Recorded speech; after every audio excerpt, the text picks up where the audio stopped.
Bueno, lo dicho. Bueno, Abel Martín es, además de compañero de patrimonio virtual, es profesor, bueno, tutor de unos cuantos trabajos finales de máster, colabora con nosotros y aparte él es la Sibila, que bueno, pues ha hecho trabajos excelentes con esto de la realidad aumentada. Fue un trabajo así bastante puntero el que realizasteis. Y desde hace unos meses ha dado a luz, junto con otra compañera que también ha pasado por las aulas de patrimonio virtual, con Belén, esta, pues, esta marca, que es XYZ, que es un repositorio de assets especializados en patrimonio. Y bueno, para contarnos un poco esta aventura y que nos explique en detalle en qué consiste, pues bueno, lo hemos traído y espero que disfrutéis con él. Pues nada, muchas gracias por la presentación y sobre todo por la invitación, porque ya hace algún tiempo que no estamos por aquí. La verdad es que siempre es un placer compartir una jornada de congreso con todos vosotros. ¿Se escucha bien? Más cerca. Bien. Bueno, como comentaba Javi, venimos a presentar una iniciativa que hemos generado recientemente y que se trata de un proyecto relacionado con los assets 3D que, bueno, como os explicaré a continuación, tienen un poco la peculiaridad de ser assets basados principalmente en el rigor histórico. Un poco como explico en esta primera pantalla, para que entendáis básicamente de qué va el proyecto, he intentado resumirlo en 3 puntos, ¿no? El hecho de que sean, como os he explicado, assets 3D basados en el rigor histórico, el que esos assets cuenten con unas referencias y descripciones detalladas que refrenden, digamos, ese rigor histórico a partir del cual se desarrollan.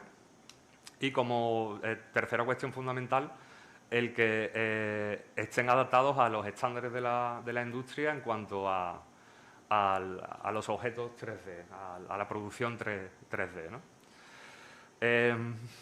Detrás de este proyecto, pues, ¿quién está? Pues, por un lado, como explicaba Javi, Belén Blasquez Simón y yo mismo. Aquí tenéis un poco explicado, dentro de los trabajos que venimos desarrollando en este proyecto, qué hacemos cada uno de los dos, ¿no? Por un lado, Belén en el texturizado en Adobe Substance 3D Suite, renderizado y compositing en Cycles y marketing y redes sociales.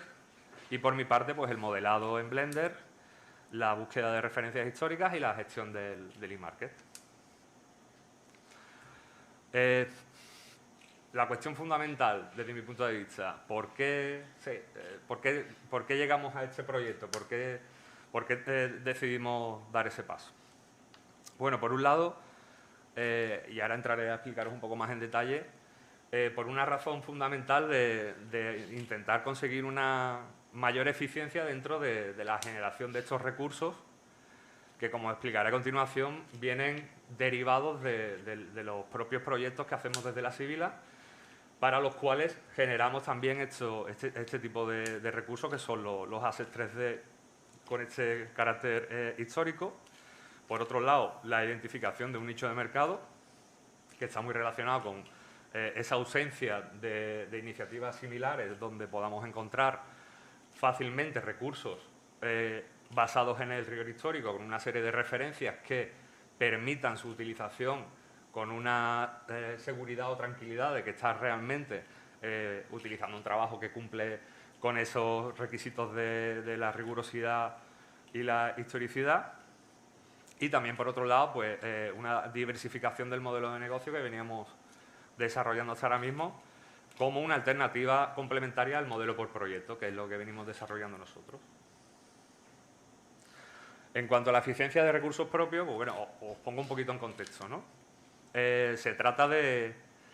nosotros partimos siempre de recursos que, como os digo, hemos desarrollado para proyectos de la Sibila, a los cuales queremos darle una mayor utilidad o eficiencia.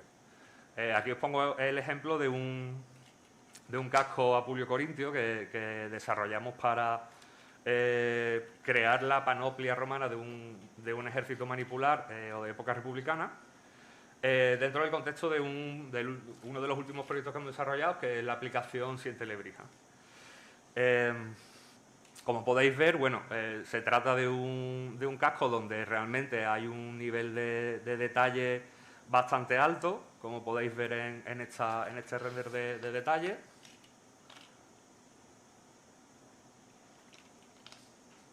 Y además de ese nivel de detalle, también existe evidentemente detrás un trabajo bastante riguroso y concienzudo en cuanto a las referencias para la creación de este y otros assets. En este caso, pues una panoplia de un conocido de muchos de nosotros, que es Diego J. Casillas, recreacionista, que en este caso pues, nos ayuda un poco a entender y a obtener pues, las referencias necesarias para que este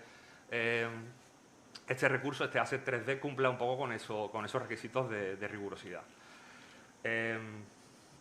Aquí tenemos, evidentemente, otra serie de referencias, en este caso un casco apulio corintio del siglo VI y V antes de nuestra era, donde también, evidentemente, acudimos a la hora de contrastar, digamos, esa información y de obtener la mayor rigurosidad posible en la creación de estos assets de tipo histórico.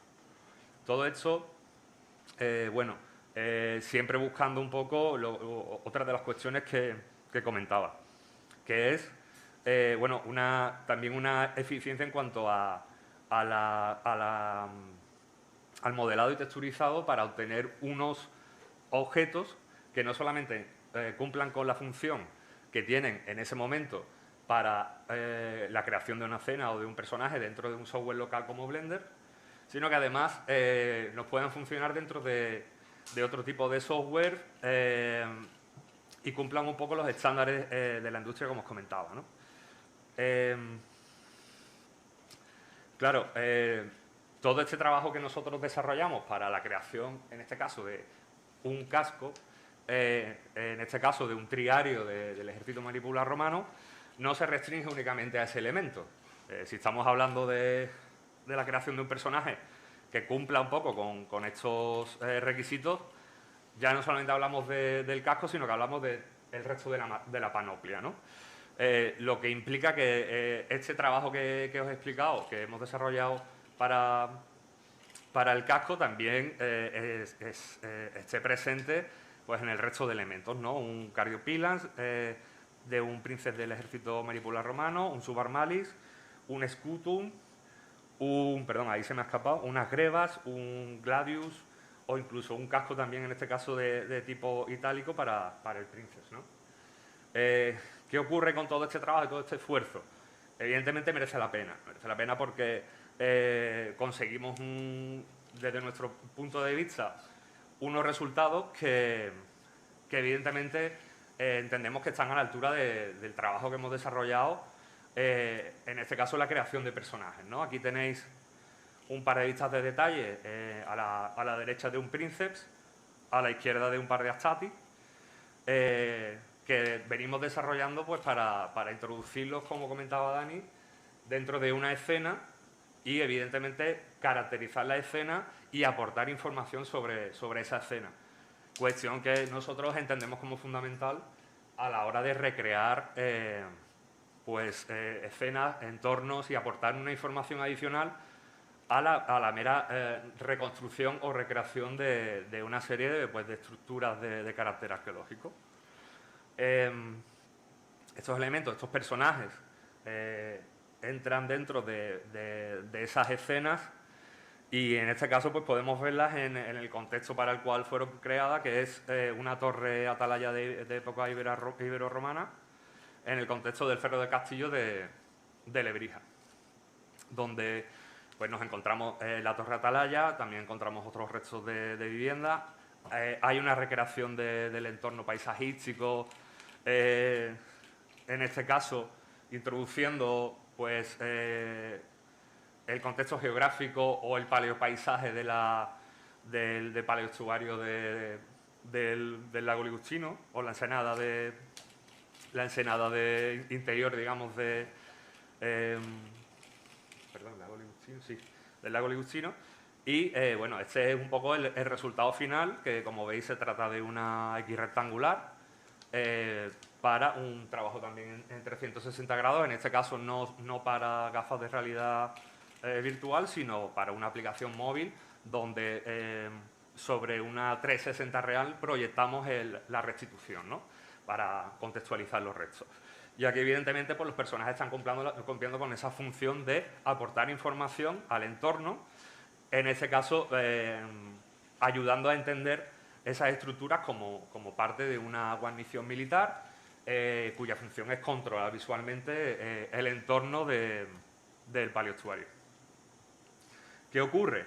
Bueno, pues si os habéis fijado en las anteriores imágenes, evidentemente nos vemos también con no un menoscabo, pero sí que evidentemente hay una serie de trabajos y de detalles que a la hora de la verdad pues quedan un poco como en segundo plano o incluso en tercero, ¿no?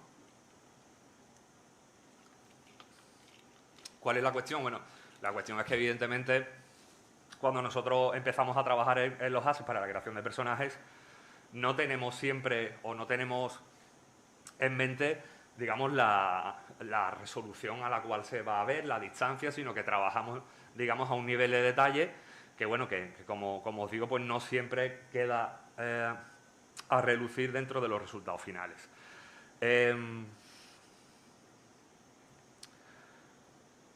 ¿A dónde nos lleva esto? Bueno, nos lleva a poner en balanza pues, una serie de cuestiones. Por un lado, que los recursos propios que nosotros desarrollamos para los proyectos están trabajados con un alto nivel de detalle y modelaje texturizado, que están desarrollados también en distintos niveles de detalle y resolución de texturas para adaptarlos a la resolución final a la cual van a poder ser apreciados.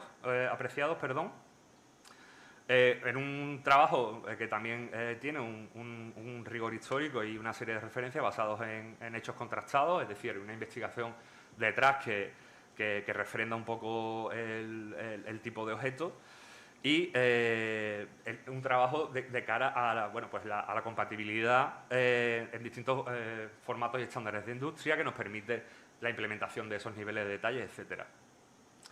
En el aspecto negativo, pues una escasa implementación, es decir, pocas oportunidades de que un recurso o un objeto que ha supuesto una cantidad o ha consumido una cantidad de recursos en cuestión de horas de trabajo, etcétera, etcétera, pues encontramos con una escasa posibilidades de implementación. Es decir, tenemos un trabajo bien hecho que hemos implementado en un caso, pero somos conscientes de que son pocas las oportunidades que vamos a tener de volver a utilizar ese objeto. Y evidentemente, pues eso nos lleva a una baja rentabilización de esos recursos. Es decir, hemos invertido una serie de recursos, pero la rentabilización de los mismos es baja. Llegados a este punto, la decisión que tomamos un poco es intentar alargar la vida de ese recurso. De ahí, pues, la idea de crear este repositorio para poner a la venta pues, todos esos recursos que nosotros hemos desarrollado en nuestros proyectos. Por otro lado, pues, la identificación de un nicho de mercado, lo que comentaba anteriormente. No existen realmente, no es que no existan, sino que en la mayoría de los casos, por no decir en todos, te encuentras con objetos que pueden estar bien para tu reconstrucción, para tu recreación histórica, pero no te encuentras con realmente una serie de referencias contrastables que te den la seguridad necesaria para ser utilizados dentro de una recreación que tiene evidentemente que cumplir con una rigurosidad histórica. Por otro lado, si bien eso es un problema, también tenemos el problema de que en la mayoría de los casos esos objetos 3D, esos assets 3D, no se adecúan a los estándares necesarios para que tú puedas utilizarlo con facilidad en tus proyectos, o simplemente pues no son resultados satisfactorios en cuanto a que tienen un nivel de modelado texturizado que a lo mejor no entra dentro de los estándares que tú estás estableciendo para tu proyecto. Y por otro lado, lo que comentaba, ¿no? Una oportunidad para diversificar el modelo de negocio. Como una alternativa complementaria al modelo por proyecto que, como sabéis, bueno, pues consiste en encargo, entregas el proyecto, cobras, pero evidentemente ya ahí entras en unos momentos en los que no tienes un flujo constante de ingresos, cosa que por otro lado sí vemos que nos puede ofrecer el modelo del e-market o el e-commerce, pensado desde las posibilidades que tiene de rendimiento un solo objeto. Es decir, ese trabajo que tú has hecho para un proyecto en concreto te puede continuar dando un rendimiento económico. Y intentando siempre pues, llevar un poco el proyecto empresarial de la civil hacia una dinámica de ingresos estables. Aquí os planteo, bueno, de forma un poco sencilla, cuál es la evolución de la venta digital, lo cual quiere decir que también entramos en un tipo de o un modelo de negocio que evidentemente está bastante al alza. Por un lado, datos de gastos en marketing de afiliados y por otro lado, el gasto o la generación, digamos, de ingresos que está suponiendo el mercado de videojuegos, que evidentemente es una de las principales industrias dentro de la creación de assets.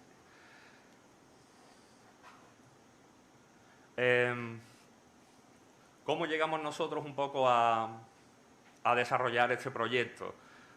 ¿Cuáles son las piezas claves un poco dentro de la iniciativa? Por un lado, lo que os comentaba, ¿no? El rigor histórico, contraponiendo un poco, pues muchas veces los procesos de modelado y texturizado, que en ocasiones se basan, desgraciadamente, pues más en la percepción que en tener unas referencias claras de esos objetos, o lo que es lo mismo, una ausencia en ocasiones de investigación que muchas veces nos lleva, o nos ha llevado en alguna ocasión, a modelar lo que se ve y no lo que se entiende realmente. En cuanto a rigor histórico, nosotros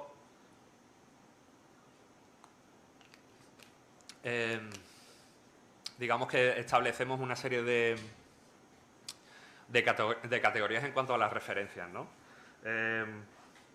Por un lado, la existencia o la referencia de un original existente que te permite trabajar con elementos existentes que ya están ahí para hacer una interpretación, digamos, más fiel a la realidad. La existencia de réplicas, en este caso ahí tenéis una alacena romana, que es una réplica existente en una de las casas de Pompeya, en este caso la de Julius Polybius, o por aproximación. Hay una serie de referencias, no son completas en todos los sentidos, son dibujos, y hacemos un intento de aproximación aunando pues una serie de características de estas distintas referencias. Aquí tenéis, por ejemplo, bueno, pues el caso de esa alacena de la que estábamos hablando, que es una réplica existente en una de las casas de Pompeya, como os he comentado. Y a la derecha tenéis la réplica realmente, el asset 3D que nosotros hemos llevado a cabo para la realización, digamos, de ese asset 3D que contaría en este caso con la referencia clara y directa de la réplica existente en la casa romana.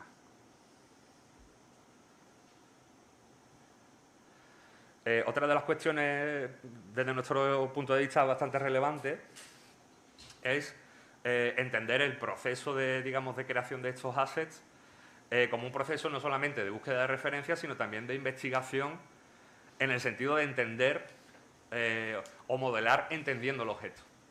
Es decir, no nos vale tener como referencia simplemente una buena imagen o un objeto donde estamos viendo claramente cuáles son los elementos que lo componen, sino que para nosotros también es fundamental, y este es un ejemplo que vais a entender rápidamente, entender cómo funciona y entender cómo interactúa en sí mismo, casi como un mecanismo, ¿no? En este caso, en el caso de la izquierda, bueno, en ambos casos se trata de unas grebas medievales del siglo XV y, por ejemplo, a la izquierda os pongo un asset que utilizamos en un momento dado para la caracterización de personajes dentro de un proyecto también relacionado con el ámbito medieval. Y a la derecha es una especie de revisión que realmente hicimos sobre ese asset, pero desde del análisis y la investigación de cómo funcionan realmente unas grebas, ¿no? Así a simple vista, evidentemente, podríamos pensar que los dos son perfectamente válidos, pero cuando nos dedicamos a analizar realmente cómo tiene que funcionar o a intentar entender cómo funcionan unas grebas, nos damos cuenta de que realmente tienen una serie de errores que nos llevan a descartar el uso de ese asset. Sin querer entrar en demasiado detalle, no sé si el puntero no va, ¿no? Bueno, sin querer entrar en demasiado detalle, en el caso, por ejemplo, de las grebas de la derecha, se puede ver fácilmente que se compone de unos escarpines, la propia greba y unas rodilleras. Pero si os fijáis en algunos de los detalles del objeto de la derecha, realmente nos damos cuenta de que en el caso del de la izquierda, a ver, marco aquí, ¿no? Aquí. Gracias. En el caso de la derecha, vemos cómo hay una serie de apliques que permiten la sujeción y la interacción de las piezas de las grebas entre sí. En este caso, esta pequeña pieza que permite que las rodilleras funcionen con dos correajes y que al mismo tiempo el correaje que permite la sujeción de las rodilleras a la propia pierna también sirve como enganche, por ejemplo, en el caso de las grebas, para la sujeción de las piezas entre sí. Del mismo modo, el caso, por ejemplo, de las espuelas o los propios escarpines, que realmente, en este caso, están modelados para que realmente su funcionamiento sea complementario con, por ejemplo, unas botas de montar o un calzado del mismo tipo. Sin embargo, aquí, si os fijáis, las rodilleras no tienen ningún tipo de sujeción ni por sí mismas ni en relación al resto de piezas, ¿no? Entonces, bueno, es un poco el ejemplo que os quería poner de que realmente lo relevante que es pues, que el proceso de modelado y texturizado se base en una comprensión del propio objeto, ¿no? Más que simplemente modelar algo que a simple vista puede parecer, pero que a la hora de pensar cómo funciona no lo es. Otra cuestión fundamental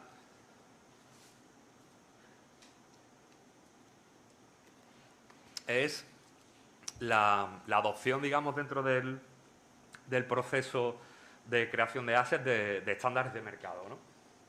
Todos estamos habituados a trabajar en software locales, la mayoría utilizamos Blender y claro, en ese sentido nosotros hemos visto que si queremos que estos assets tengan un mayor recorrido, no podemos simplemente trabajarlo para su funcionamiento únicamente en un software local, como sería Blender, sino que realmente necesitan una serie de características que los hagan, digamos, para que entendáis un poco el ámbito al que van dirigidos, game ready, ¿no? Que es una forma de plantear que cumplen con una serie de características a nivel de geometría, de texturas, etcétera, que lo hace aptos para su utilización dentro de motores de videojuegos, que son los que marcan, al fin y al cabo, los estándares del mercado y de la industria.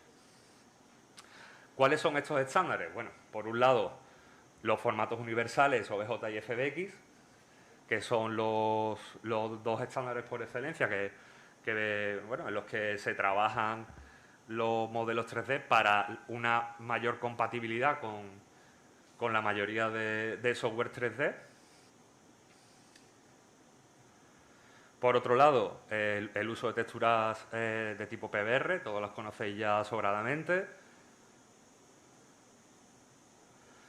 Las non-overlapping UVs, es decir, que las UVs de estos objetos no se solapen entre sí. Y el Subdivision Ready, que está muy en relación con la posibilidad, con la implementación de los distintos lots o niveles de detalle que dentro de la industria del videojuego permiten que las escenas cuenten en función del punto de vista con unos objetos con una mayor o menor geometría y resolución en las texturas a la hora de optimizar los recursos del motor de videojuegos y, consecuentemente, una mayor eficiencia dentro del equipo que está procesando, digamos, esa escena, ¿no? Aquí tenéis un ejemplo que es un escudo triangular o un hitter shield, un poco con lo que viene siendo también la propia ficha que nosotros creamos para trasladar, digamos, la información sobre ese objeto y las principales referencias en las cuales nos hemos basado para la creación del mismo. Y aquí podéis encontrar un poco sobre este mismo objeto cuáles son, digamos, esos estándares y esas distintas adaptaciones que hacemos de un mismo objeto con los distintos niveles de detalles, su geometría y las distintas resoluciones que nosotros aportamos dentro de ese asset o ese paquete que ponemos a la venta a través de la plataforma. Evidentemente todo esto va relacionado con lo que acabo de comentar, ¿no?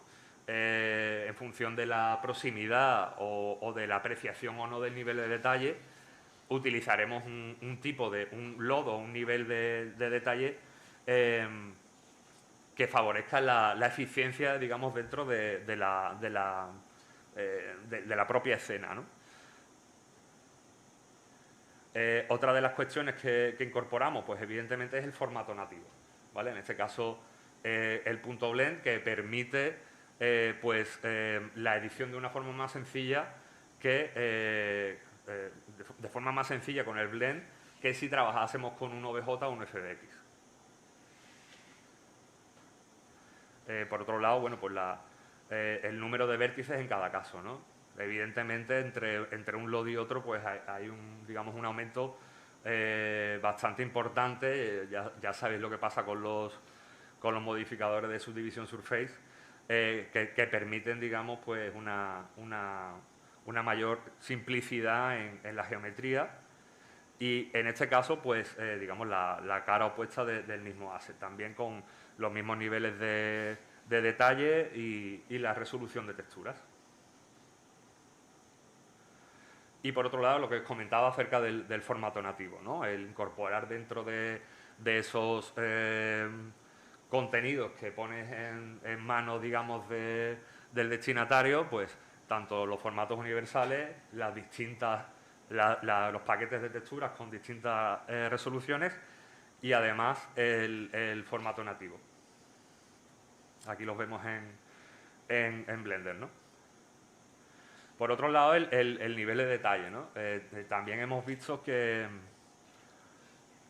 low poly no tiene por qué significar siempre un detalle bajo, ¿no? Entonces, dentro de esa optimización del recurso o del asset, siempre tenemos en cuenta, evidentemente, una topología limpia, eficiente y una serie de detalles que en ciertos casos pues no forman parte de la propia geometría del objeto, sino que lo obtenemos a través de la propia textura, en este caso el tachonado de los refuerzos, pero sin embargo el propio refuerzo en sí que está modelado, es decir, intentamos encontrar siempre un equilibrio entre una topología óptima y un nivel, digamos, de visualización adecuado.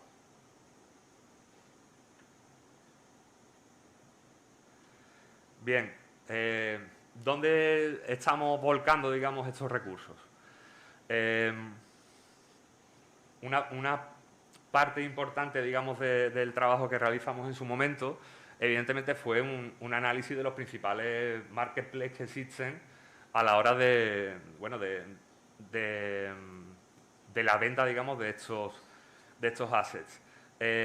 Uno de los más conocidos y aquel en el que estamos trabajando principalmente es CG Trader, pero también es interesante la opción de Skefan, ¿no? Que muchos de vosotros conocéis y que además permite el tema de la inspección del modelo, que es uno de los puntos, digamos, fuertes del propio Skefan. Pero también en ArtStation, que también está incorporando el marketplace dentro de las opciones de la plataforma, y también el Unity Store y el marketplace de Unreal Engine, ¿no? En el caso de CG Trader,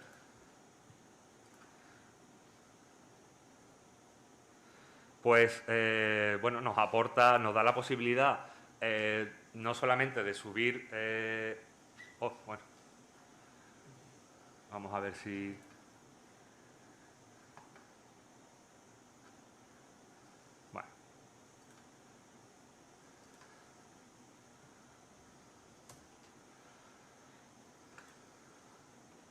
Bueno, no me va a dejar, va a ser un poco complicado ahora mismo.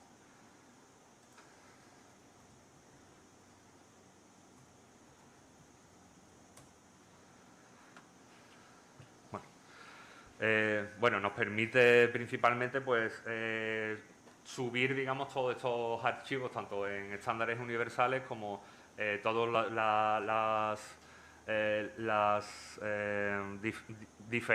los diferentes paquetes de texturas con las distintas resoluciones. Vamos a ver un momentito.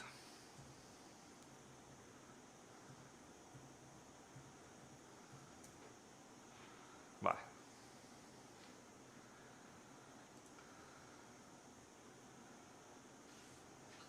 Bueno, aquí tendríamos un poco la creación del perfil y tal, y bueno, todos los modelos que... A ver. Bueno, los distintos modelos que forman parte ya, digamos, de los recursos que tenemos a disposición para la venta de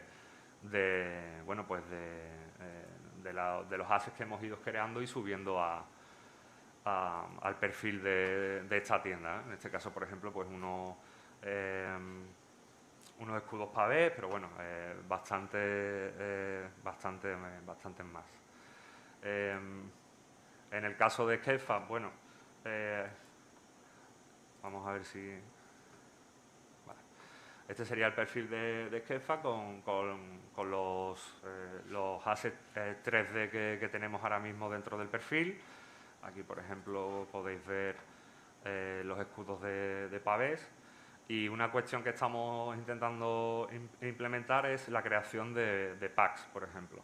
En este caso, pues de mobiliario doméstico de una casa romana, donde bueno, pues incluimos una serie de elementos que entendemos que por su proximidad, su conexión, tiene sentido la creación de este tipo de packs. Como os decía, una de las cuestiones más interesantes, aunque en CG Trader estamos implementando también imágenes que permiten la inspección de la... A ver.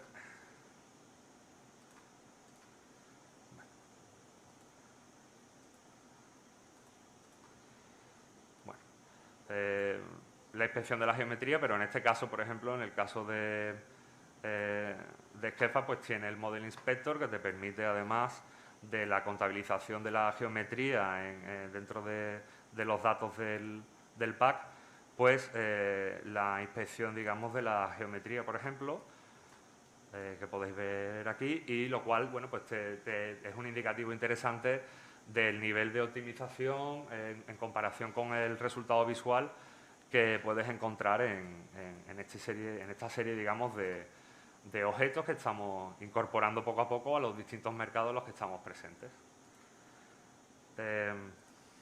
Por otro lado, bueno, pues ArtStation también con los perfiles el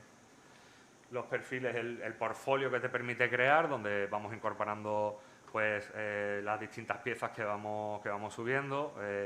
Por ejemplo, en el caso de las grebas, bueno, pues podemos inspeccionar también a través de las distintas imágenes, ¿sabes?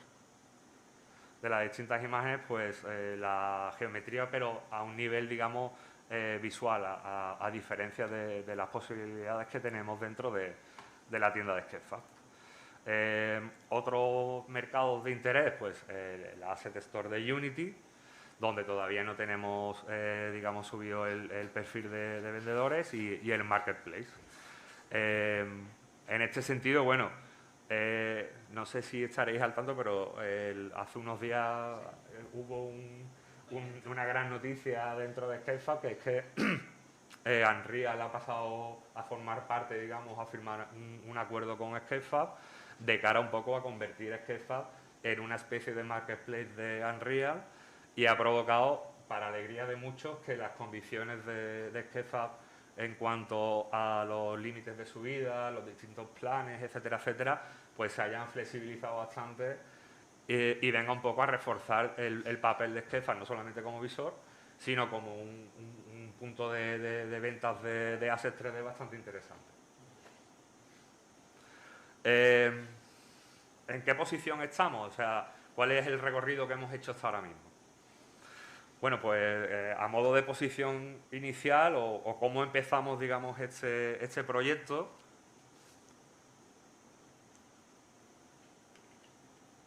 pues un poco lo típico, ¿no?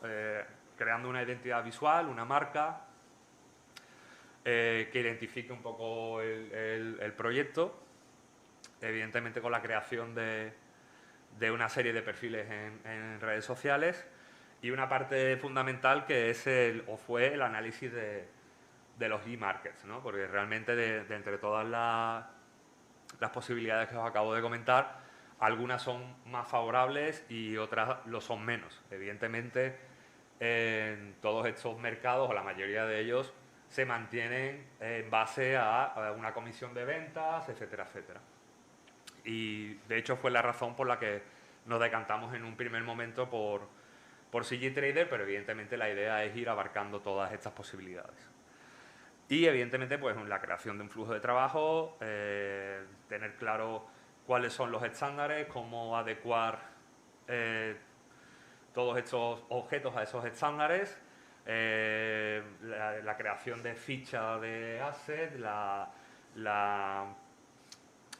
puesta, digamos, evidentemente de todas las referencias, la traducción de todos esos elementos al inglés para dar, digamos, un mayor recorrido, una mayor capacidad de abarcar, digamos, un mercado, digamos, más mayor, ¿no? ¿Dónde estamos en este momento? Bueno, en cuanto al nivel de adquisiciones, bueno, realmente todavía no es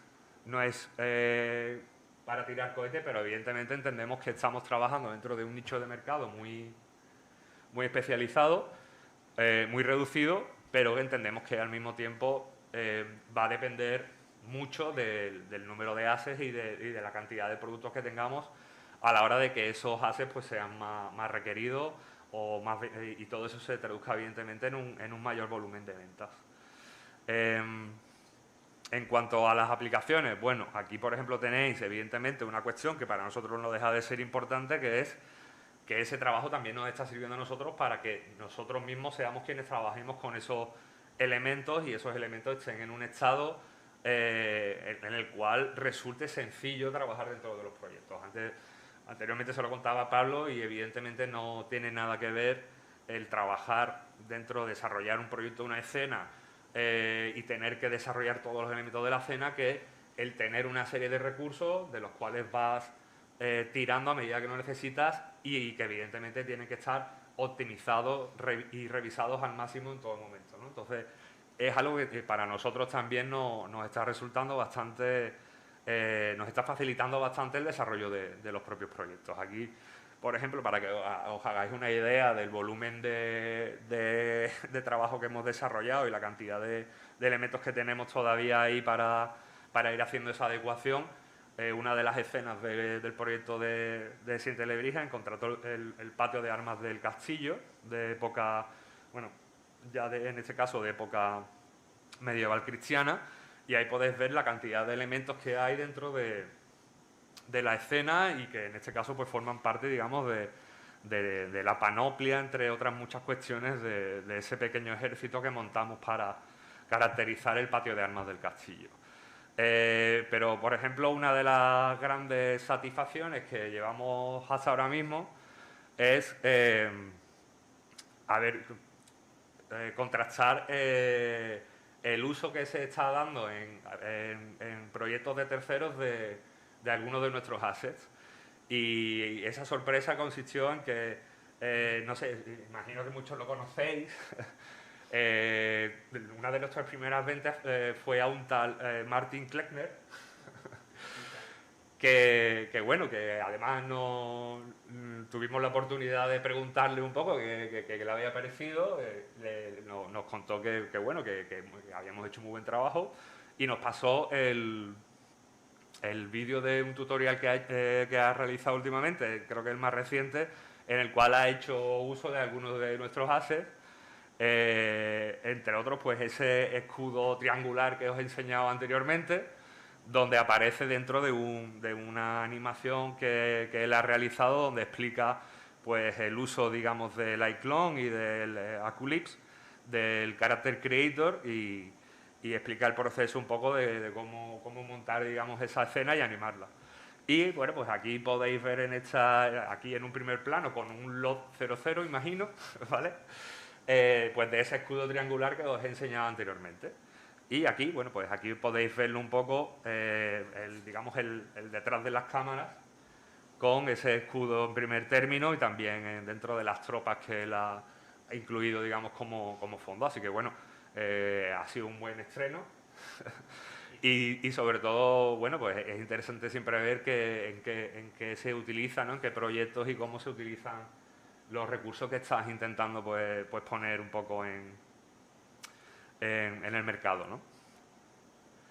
Respecto a las ampliaciones que estamos intentando montar, bueno, por un lado os he comentado el tema del resto de tiendas que están todavía, y bueno, aquí os pongo el ejemplo del que os hablaba anteriormente, de este pack, en este caso de los muebles de la Casa Romana, pues con esos triclinios que hablaba anteriormente Dani, pero bueno, también una serie de elementos que son característicos y que entendemos que pueden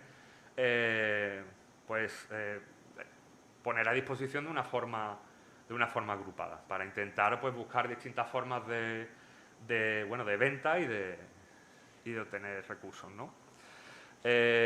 ¿Hacia dónde queremos ir con todo este trabajo? Evidentemente, pues tenemos todavía mucho trabajo que ir poco a poco adecuando dentro de esos estándares que os comento. Evidentemente, eso implica también que hayamos desarrollado nosotros una metodología propia sobre la cual trabajaremos a partir de ahora para los proyectos propios y también de cara a esta iniciativa de X y Z.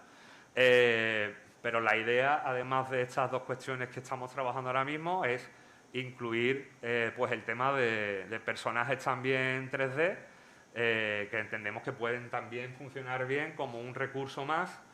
Es un tema que, además del que últimamente estamos hablando siempre, que es una fase del proyecto que siempre resulta muy complicada, que requiere de muchos esfuerzos y que evidentemente la posibilidad de contar ya con estos recursos, en este caso pues a través de Marketplace, etcétera, pues siempre es interesante. Aquí, por ejemplo, tenéis algunos de los personajes que hemos creado para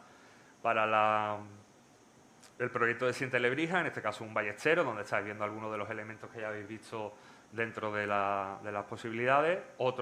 Una variación de ese ballestero con otros elementos como la brigantina, el pavés o, por ejemplo, la ballesta, alabarderos, infantería ligera almohade. También son una serie de elementos que intentaremos ir subiendo, incluso creando packs que puedan servir como base para esa creación de personajes o incluso el propio personaje en sí. Otro ejemplo de un lancero almohada del siglo XIII. Y en este caso, bueno, pues un jinete que, bueno, siempre resultará un poco más complicado porque, bueno, que también son elementos que entendemos que pueden ser interesantes. Otra de las cuestiones que también estamos viendo, que está funcionando bastante y que puede tener cabida dentro del proyecto de ASES, pues son los edificios modulares o los elementos modulares para la construcción, digamos, de algunos tipos de edificios. Aquí, por ejemplo, parte de un pórtico del foro de Cartella, que realmente está realizado a partir de una sección modular que permite, a través de, en este caso del modificador de array, crear, digamos, pues, las longitudes necesarias en cada caso con un esfuerzo, digamos, mínimo y sobre todo teniendo en cuenta la repetición, la repetición de ese módulo en cuanto al tema de texturizado y ese tipo de cuestiones, ¿no? Y bueno, ya como os comentaba, pues el tema de las nuevas plataformas que tenemos un poco en mente y también pues la posibilidad de realizar en un momento dado pues trabajos específicos que requieran de la creación de una serie de elementos, de assets, de personajes y tal, atenderlo un poco desde esta iniciativa. Así que nada, eso es todo, espero no haberos aburrido demasiado y muchas gracias por vuestra atención.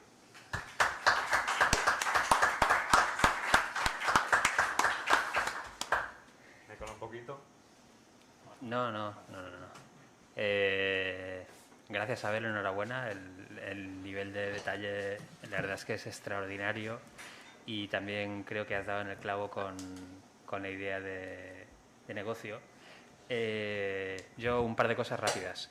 En el modelo que os planteáis, bajo el paraguas de la marca que habéis creado comercial, os planteáis trabajar siempre Belén y tú, por ahora, o os planteáis a futuro a lo mejor permitir que otras personas puedan, dentro de vuestra propia marca, aportar otros assets, quizás con vuestra supervisión, en un momento dado con protocolos que creéis para aseguraros de que se cumplen las mismas.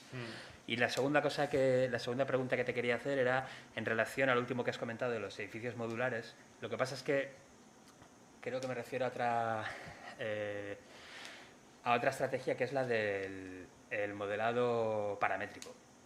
Hasta ahora solamente, bueno, hay una herramienta para otros software, es una herramienta de terceros que es Railclone, pero sobre todo Houdini es muy bueno para trabajar con modelado paramétrico, que a lo mejor para los que no están tan familiarizados consiste en no modelar de una manera tradicional. Tú lo que creas son pequeños bloques, pequeños cubos. Previamente el trabajo es enorme con variables, con funciones matemáticas, con programación. Y entonces el milagro es que una vez que tú cumples, por ejemplo, estás trabajando con viviendas ibéricas o viviendas romanas o la que os pongáis en la cabeza, en vez de modelar 20.000 casas diferentes, tú lo que creas son diferentes variables. Y entonces después creas en segundos 1.000 repeticiones, cada una diferentes, utilizando sliders en las que dices dimensiones, número de ventanas, tal. Esto, que hasta ahora era territorio casi exclusivo de Houdini, con la introducción de los Geometry Nodes en Blender, últimamente empiezan a verse tímidamente algunos avances en este sentido, que podría cambiar completamente el modo en el que modelamos. Si tenemos que hacer una ciudad romana o tenemos que hacer un asentamiento ibérico, en vez de modelar esas 20 casas, habría un trabajo previo duro, porque por eso no se ven muchas cosas de Geometry Nodes, porque no son fáciles de utilizar, igual que Houdini no es fácil de utilizar. Pero una vez que manejas la herramienta, la productividad es bestial, es bestial. Puedes crear 20.000 variaciones de casas de época ibérica o romana o las que quieras, si conoces los parámetros básicos y los conviertes en variables o en sliders, en parámetros. Puedes crearlas en minutos, puedes tener 20.000 variaciones de una misma vivienda. Entonces, veo que también asentías, aunque lo que has comentado es sensiblemente diferente, pero lo tenéis, me imagino, en el radar, ¿no? Por el tema del Geometry Nodes. Sí, realmente la idea es un poco esa. Lo que pasa es que, bueno, hemos puesto el ejemplo que teníamos a mano, pero después de haber visto, seguramente hemos visto los mismos vídeos acerca de las posibilidades que tiene el Geometry Nodes en la generación de variaciones Dentro, por ejemplo, creo que el caso es un edificio de pisos que realmente con unos ajustes de los sliders generas una variación casi, yo diría que casi infinita, ¿no? de esas edificaciones. Realmente entendemos que es una cuestión que tenemos que intentar tantear porque tiene efectivamente muchas posibilidades. Pero realmente, claro, la cuestión, la dificultad está en lo que tú comentas, ¿no? El que realmente tienes que hacer un trabajo de análisis muy grande para no solamente establecer cuáles son las piezas que necesitas ser trabajadas para ese funcionamiento, sino cómo deben ser trabajadas esas piezas.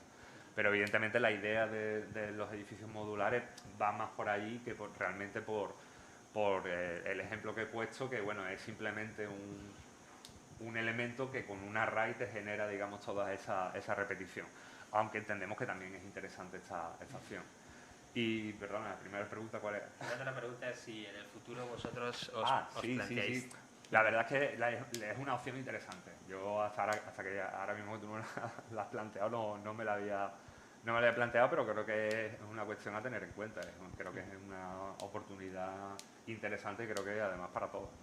El que se pueda crear una especie de, no ya un perfil, digamos, en ventas, sino ya un perfil o un repositorio a grandes rasgos, e incluso un poco que ese repositorio se alimente un poco de decir que se pueda generar incluso no solamente una plataforma de ventas, sino dentro de esa aportación el intercambio en un momento dado a través de algún tipo de token o algo por el estilo, pero creo que sería bastante interesante. Y porque realmente yo creo que es muy necesario los proyectos que estamos trabajando todos, ¿no?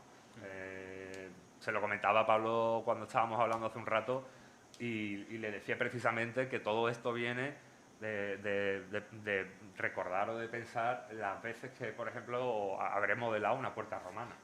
O sea, no sé cuántas veces he perdido la cuenta ya, porque realmente es necesario por una cuestión de eficiencia y de no sé, rentabilizar los tiempos y los recursos, el que todos tengamos evidentemente un orden dentro de estos recursos, que estos recursos estén optimizados ya desde un principio y que realmente cada vez que tengas que afrontar un proyecto, lo bueno de todo ese trabajo que hacemos muchas veces para sacar proyectos adelante es que esos trabajos y esos recursos estén ya para el próximo y ganemos evidentemente rentabilidad.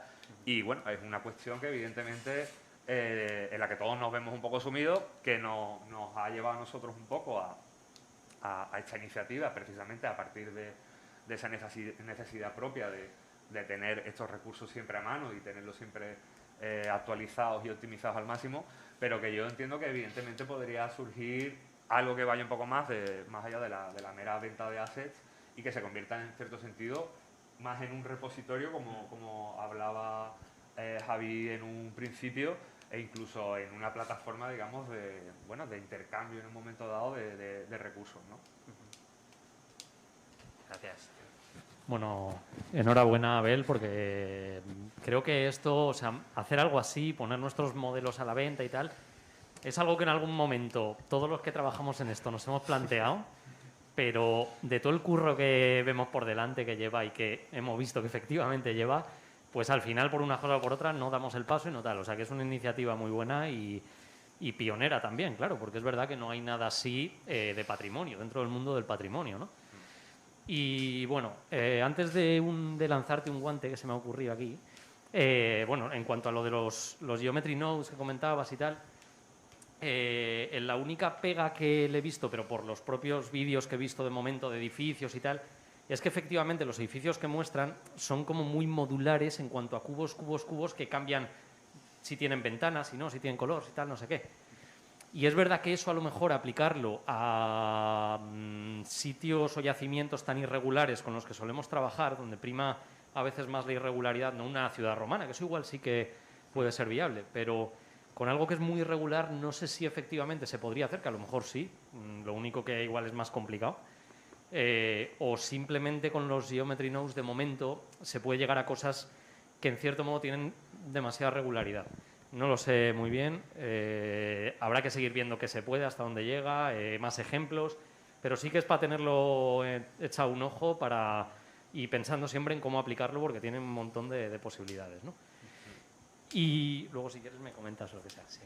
Y en cuanto al guante que te quería echar, es que viendo esto se me ha ocurrido que digo, joder, igual estaría bien, y esto es para que lo pensemos un poco ahora o cuando sea, pero igual estaría bien hacer como una suerte de sello o indicador, una señalización de que determinado objeto tiene rigor histórico y que tú cuando lo compres vas a tener la seguridad de que tiene rigor histórico. Y esto a lo mejor podría hacerse un artículo científico diciendo, bueno, pues para que un objeto que vendes en Internet consiga este sello de rigor histórico, necesita tener referencias contrastadas de tal y que se puedan ver y se puedan contrastar. Bibliografía justificada, una ficha que justifique el rigor histórico de tal objeto. Entonces, oye, estaría guay a lo mejor hacer esta propuesta de sello de rigor histórico y que todos los modelos que tengan ese rigor histórico puedan, el creador pueda decir, vale, pues mi modelo tiene este sello que se puede llamar como sea, ¿no? O sea, puede tener otro nombre o tal, algo a lo mejor más cortito y más llamativo, pero podría estar guay porque yo qué sé, si en un futuro cualquiera de nosotros o cualquier otro quiere decir, pues ve, yo también voy a crear una serie de objetos con rigor histórico y a ponerlos en venta, pues que pueda poner como ese pequeño sello en el que cualquier persona que lo vaya a comprar sepa que puede confiar en ese modelo porque puede acceder a toda esta información histórica. O sea que eso, Claro. igual para darle una vuelta y plantearlo podría estar guay. Sí, sí, sí, habrá que pensarlo y hablarlo, es interesante.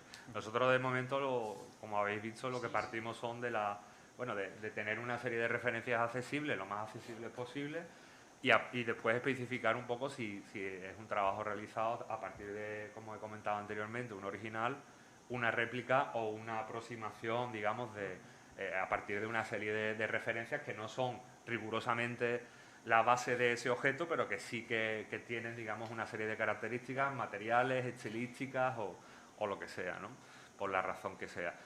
A mí, por ejemplo, me costó mucho trabajo en el caso de, por ejemplo, del triclinium, encontrar un triclinium que se adaptase exactamente al tipo de triclinium que quería incorporar yo en la Domus, por ejemplo, de la calle Alcaidía de Lebrija, porque realmente pues te encuentras un triclinium con unas características de una Domus, digamos, con mayor poder adquisitivo, con unas características, digamos, más de ciertos tipos, ¿no? Entonces, bueno, siempre intentas, pues, si no encuentras un paralelo exacto o un objeto a partir del cual modelar con todas sus características, llegar a una aproximación que se adecue un poco a las características que tú le quieres implementar a tu objeto, ¿no? Yo es que eso estaba pensando, se me ha venido a la mente, por ejemplo, esto que ahora se está usando mucho de procesado, ultraprocesado, etcétera, la aplicación de Carlos Ríos, por ejemplo. Y pensar algo así en cuanto a los modelos 3D, es decir, para que este modelo sea un buen procesado, tiene que tener tales características, pum, pum, pum, pum, y si tu modelo lo cumple, entonces puede caracterizarse como tal y la gente tiene la confianza de que puede confiar en ese modelo históricamente, ¿no? Y crear como un estándar que cualquiera internacionalmente también pueda decir, vale, pues yo voy a crear modelos o voy a poner mis modelos a la venta y asegurar, por ejemplo, Bob Marshall o quien sea, que le dé por poner sus modelos a la venta y que diga, vale, pues le voy a poner el sello internacional de rigor histórico de Assets para que todo el mundo sepa que eso es así. Le daremos una vuelta porque hay que hablar. En el caso, por ejemplo, ya una última puntualización, el caso de CG Trader funciona con un score, realmente. Entonces, evidentemente es una información que vas poniendo tú, que no siempre queda refrendada, por desgracia, pero en función de las características que cumplen respecto a ese estándar de la industria, si es non-overlapping, si es subdivisión ready, si tiene un número de vértices y aportas una serie de información, que eso también es interesante. En el caso de CG Trader, pues es una serie de fotos. Cuanto más fotos pones, más puntos te da. Pero en ese caso en concreto que estás planteando tú, pues una serie de referencias más o menos contrastadas. Entonces la verdad que sería interesante, y ese funcionamiento un poco por score también sería una buena forma de aplicar esa idea que tú... Eso es. Por aquí por YouTube te puntualizan, Pablo, un tal Néstor Marqués. Te comenta que muy interesante, Pablo, aunque los regionalismos de las estructuras y objetos, en ese caso, también se plantean como fundamentales. Se podría añadir un elemento geográfico, tal vez. Sí, claro. Una referencia geográfica también es interesante, claro. Bueno. En cuanto a lo que comentabas antes, por responderte, Pablo, Yo el conocimiento que tengo por ahora de los Geometry Nodes es bastante limitado. He visto estos videotutoriales que estaba comentando Abel y que seguramente hemos visto todos, pero con la experiencia de, por ejemplo, Houdini, donde eso que tenemos en la cabeza del biselado de las esquinas, esa mayor irregularidad, todo eso realmente es convertible matemáticamente a parámetros que después tú añades, pero con la sencillez de un slider o introduciendo un valor, ¿no? Lo que pasa es que en el caso de Houdini es que no por casualidad es un software conocido por lo duro que es. En el caso de los Geometry Nodes yo creo que van hacia ahí, porque en el mercado y en la industria se da cada vez más importancia al modelado paramétrico, porque es mucho más rápido y porque lo que creas no es destructivo. Justo al revés, es igual que cuando comparamos los nodos con las capas. Cuando modelas en paramétrico, y en arquitectura hace mucho que se modela en paramétrico con otras aplicaciones, realmente puedes reutilizar y puedes adaptar tus modelos porque simplemente tienes que variar los parámetros, con lo cual tienes un control completo sobre el objeto que vas a modelar. Aquí es un poco lo mismo. Y en Blender, no sé hasta qué punto Geometry Nodes es capaz de hacer ahora mismo cosas más complejas. Solo podría aventurarme a decir que sí, que a lo mejor los pocos videotutoriales no han explotado todavía eso. Pero en todo caso, si no lo es, como sé que en Blender es uno de los proyectos que más impulso están recibiendo, seguramente de aquí a unos años sí que sea una manera estandarizada. Y no modelemos tanto en vértice a vértice o un modelado de caja que llaman y tal, sino que como mínimo lo complementemos con un modelado por paramétrico, digamos. Pienso, no sé. Vale, no sé si hay alguna pregunta, alguna duda. ¿Sí?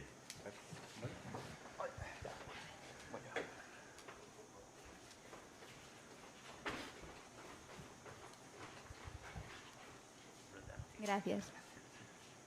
Quería preguntar a nivel de derechos de autor y tema legal un poco, si tú haces un proyecto que te lo encarga alguien, ¿hasta qué punto tú puedes revender eso? O sea, quiero decir, ¿tienes que ponerlo por escrito en el contrato que tú vas a querer luego usar esos modelos para darles otra rentabilidad?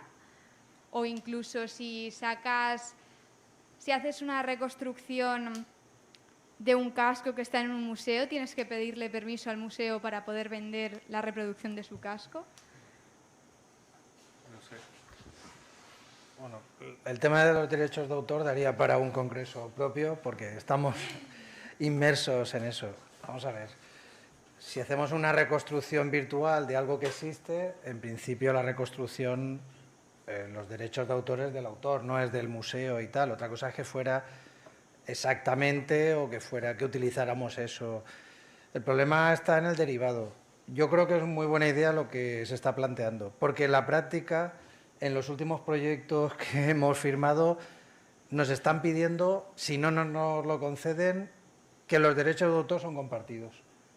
Cosa que antes no era así, pero pagan y ellos quieren tener libre uso en redes, en tal cual, del material compartido, nosotros también, pero entonces, puesto que al final, pero no solo del resultado final, sino también de parte del proceso, entonces es casi mejor venderlo, quiero decir, es sacarle el rendimiento. El tema de los derechos de autor, al final yo creo que se va a liberalizar mucho, quiero decir, porque trabajamos para clientes y esos clientes no quieren solo el vídeo o quieren tal, sino que luego quieren poder. Es curioso, en ayuntamientos antes trabajábamos con departamentos de cultura y ahora entran los departamentos de informática, en lo que para todo producto digital ellos intervienen y dicen o se cumple esta condición o no se da el proyecto. Desde hace 6 meses, o sea, es una cosa muy... Antes no nos habían pedido nunca eso. Entonces, bueno, habrá que adaptarse y a lo mejor directamente sacarle el rendimiento, se vende, tú lo has comprado, pues lo usas y ya está. Pero está a punto de... Antes no prestaban atención. De hecho, el referente nuestro era la arqueología. Somos muy conservadores con los derechos de autor, por ejemplo, de una excavación y tal. Pero este mundo no es así. El mundo del digital va a ser mucho más dinámico y mucho más de venta. Nadie vende el plano de una excavación, claro. Entonces no reservábamos los derechos. Pero aquí sí, aquí se crea de todo y entonces vamos al mercado. Entonces, yo creo que los derechos de autor van a ser muy flexibles. Nosotros en nuestro caso realmente O sea, el encargo de proyecto es por un resultado. En este caso, en el caso, por ejemplo, de la aplicación de Lebrija, pues es una aplicación con una serie de imágenes y tal, ¿no? Todo el material que nosotros hemos desarrollado para llegar a ese resultado, que finalmente es el que se entrega, realmente, desde mi punto de vista, no sé si estaré equivocado, me pertenece a mí como desarrollador, ¿no? Sí, pero si te ponen una cláusula No, de claro, entonces, si la aceptas, Claro. una vez que la aceptas ya... Yo la experiencia que tengo, por ejemplo, con plantillas web, es que cuando tú vas a un repositorio de plantillas web a comprarlas, te establecen tres niveles de compra de derechos. Puedes comprar una plantilla y usarla en un único dominio. Esto, por ejemplo, se podría aplicar. Compro un objeto y lo puedo aplicar en un solo proyecto. Claro. Compro un objeto y tengo una especie de tarifa que me permite usarlo hasta X proyectos, o la compra en exclusividad del objeto y nadie más puede tener ese objeto. Yo lo compro en exclusividad. Claro.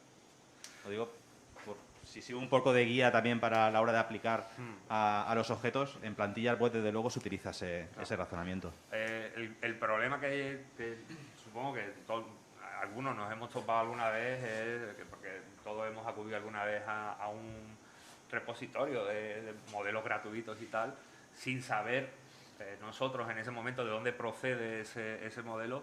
Es que hay algunas iniciativas que te compran el modelo y a su vez lo ponen en reventa. Eso sí es algo que parece ser que se da bastante. Pero, en teoría, dentro de los términos en los cuales tú vendes ese modelo a una primera persona, tienes los derechos de uso, pero evidentemente no tienes los derechos de venta. No puedes revender una cosa que ha comprado realmente. En YouTube, por ejemplo, Javier Durán comenta que un caso real sobre un tema de derechos de autor, comenta, hace poco reproduje La Dama de Elche y tras una consulta legal al MAN, su respuesta fue que es una pieza pública y, por tanto, las obras derivadas no deben pagar derechos del museo. Sí, pero si vas al museo, como hemos hecho nosotros para una esfinge, una de la esfinge de Agost, que está allí, hemos tenido que firmar una serie de cláusulas en la que, como es una reproducción fotogramétrica exacta de tal, hay una serie de derechos de cita, etcétera. También es verdad que no íbamos a dar un uso comercial de eso, era para un ayuntamiento en concreto. Pero, es decir, el tema se va a desarrollar porque en cuanto haya dinero por medio, y aquí lo hay, en arqueología no, los derechos de autor pues van a tener una cotización. Los derechos de autor en otros ámbitos, como no tienen un valor económico, pues la cosa puede ser más conservadora, más rígida, más tal, pero aquí va a haber... Vamos a ver, esto no es Creative Commons, pero habrá graduaciones en las que, bueno, según pagues, según tal, podrás tener derechos. Yo entiendo de comercialización derivada por un tercero, pero sí de uso, pues eso, en una serie de proyectos y pleno uso, no solo en un uso primario. O incluso establecer la posibilidad o la capacidad de variar elementos del objeto que has comprado. Claro. No te permite cambiar la topología, no permite cambiar determinados elementos del color.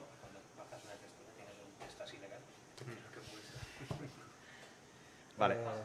Javi. Vale, iba a leer una cosa. Ya está. Bueno, comenta Néstor que ahí la cuestión está en la calidad.